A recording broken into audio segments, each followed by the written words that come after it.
behind all the way through. Is he going to have the last word? John Higgins had a chance to get back into the frame. 72 behind, 75 on, but missed the black. And so we're going all the way. Winner to play Ronnie O'Sullivan or Neil Robertson. They're coming up at noon UK time, just over 2 hours time. That match will be on Discovery Plus, live and in full.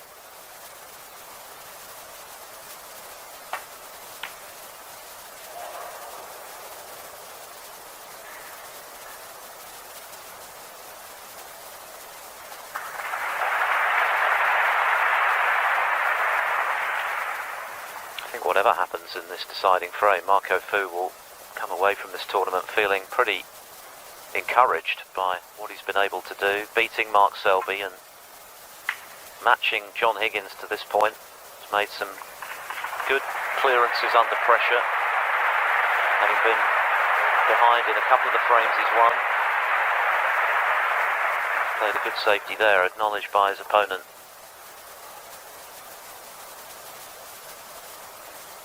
He's had plenty of trouble from Marco Fu in the past, of course. He's lost 9 of their previous 15 meetings. He hasn't beaten him for a decade.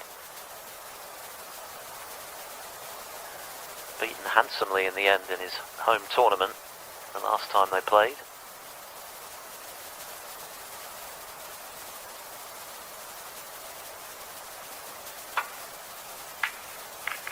And this time, Higgins unable to knock in the long red. And the first chance goes to the home favourite.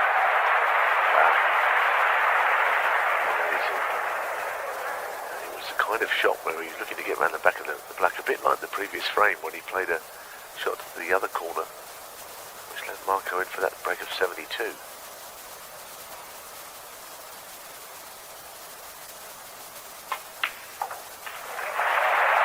very unusual in snooker when you see someone that's not Ronnie O'Sullivan or back in the day Jimmy White getting absolute adoration. Obviously, Ding Junhui in China has always been very well supported, but here in Hong Kong, it's all about this man. Isn't it good to see such support for a player? The spectators have enjoyed the match, have enjoyed watching John Higgins play, but ultimately, a large percentage want to see Marco Fu get this match won.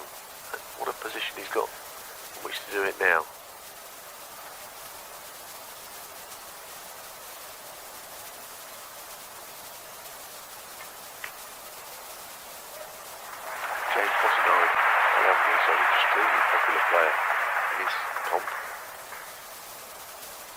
There is a backstory here because we know that Marco has been out of action for more than one reason for the last 4 or 5 years.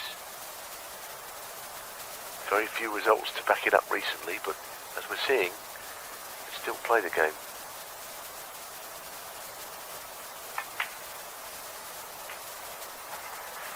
He had serious doubts as to whether he would compete professionally again with the COVID situation and problems he had with his left eye prior to that. So I'm sure he'll regard everything now as a bonus.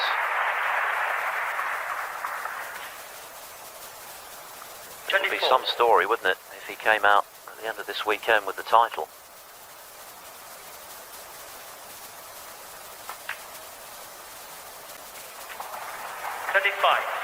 Beat John Higgins for his first ranking title, the Grand Prix. He's also beaten Neil Robertson and Ronnie O'Sullivan. In fact, it was O'Sullivan he beat for his first title, but he's beaten all 3 of the players remaining in this tournament in major finals, so that must bode well if he can make the most of this chance. 32. Got the plant.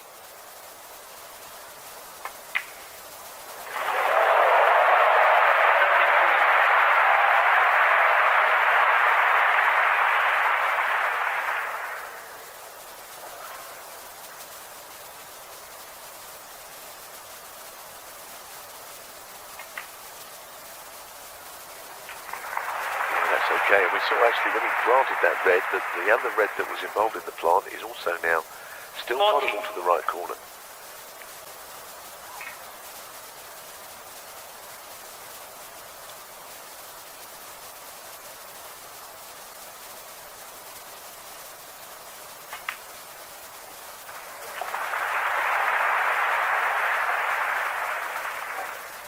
21. Well, now this is quite a big moment. Getting onto a red from here, around a couple of cushions perhaps. Getting over on the left side of the table, should be on one.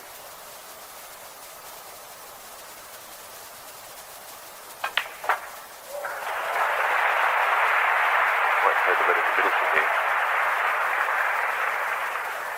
I don't know if that's already actually played or not. It doesn't matter all that much.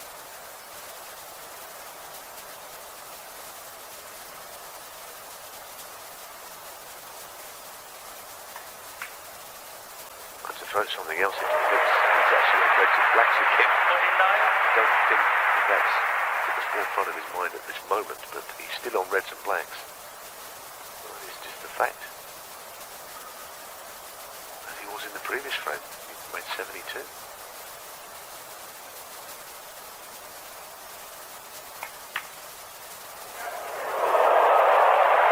alright, that's worked out well. He's in the pocket, almost. Well, as they've done throughout this tournament, the crowd living every shot out there, willing their man on. So how far does he take this break without going for a low value colour? He's got a match to win.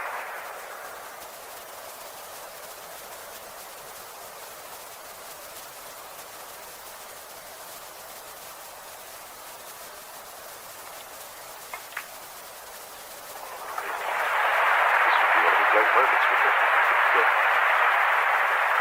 Win it in real style. 64. For now. See no reason why he wouldn't stay on the black here. It was the easiest ball to get on.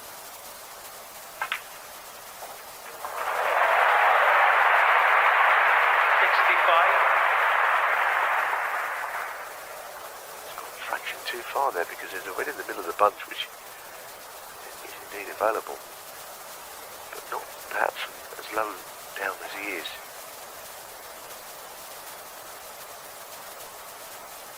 One of only 12 players to have made 4 maximum breaks or more. Mark Selby became the 12th when he made the perfect break against Lazowski at the British Open.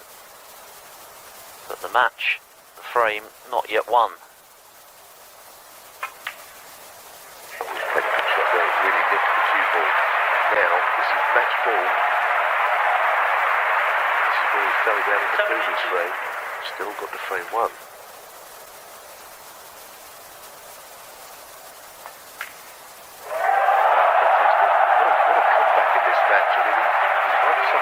Early on, by virtue of clearances in the second half. Another one that's got away for John Higgins. Who's led throughout the match, of course. Won the opening frame with a century, led 3-1 at the interval, led 4-2, and had chances in the next 2 frames, both of which he lost. I think it's all about the 147 now, Philip. He can do it, can't he? It's got, it really is. 51. Incredible way to finish this match. Well, at least the pressure's off as regards the match now. He knows that that's in the bag, but what a moment it would be here in this giant arena in front of his adoring fans, thousands of them, to make a 5th maximum break. 89. 140 was the best so far. Neil Robertson yesterday against Mark Williams, but this would be something else.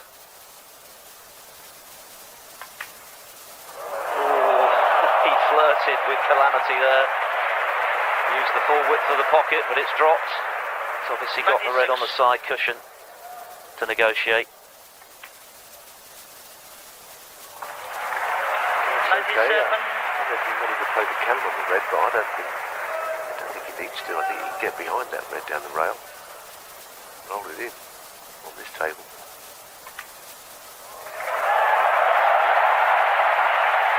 This crowd, 104. players won. And he's taken 13 red, 13 blacks.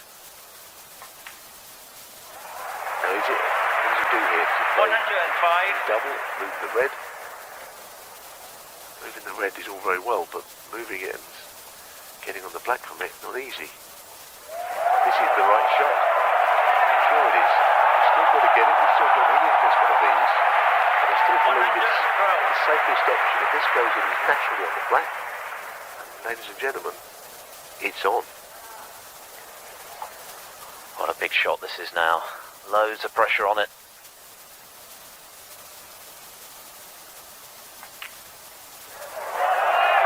It's gone in. And he's perfectly on the black. 113.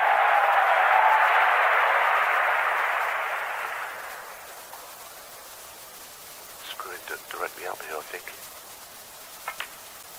Very much a Marco Fu shot. Not using the cushions. Now, the pick just away from his own spot. This is very big.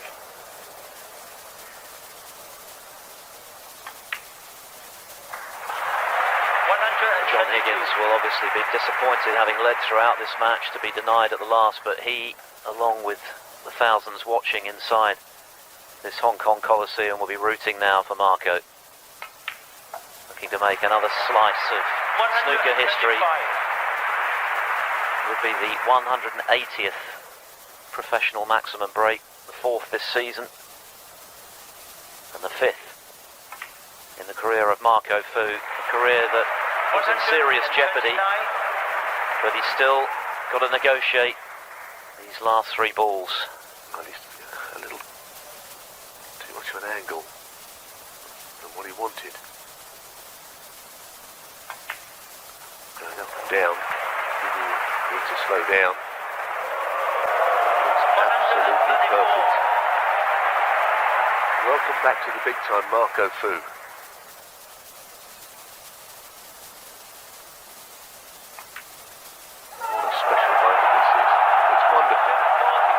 Victory would have been more than enough against John Higgins after beating Mark Selby, but this really is the icing on the cake for the maximum.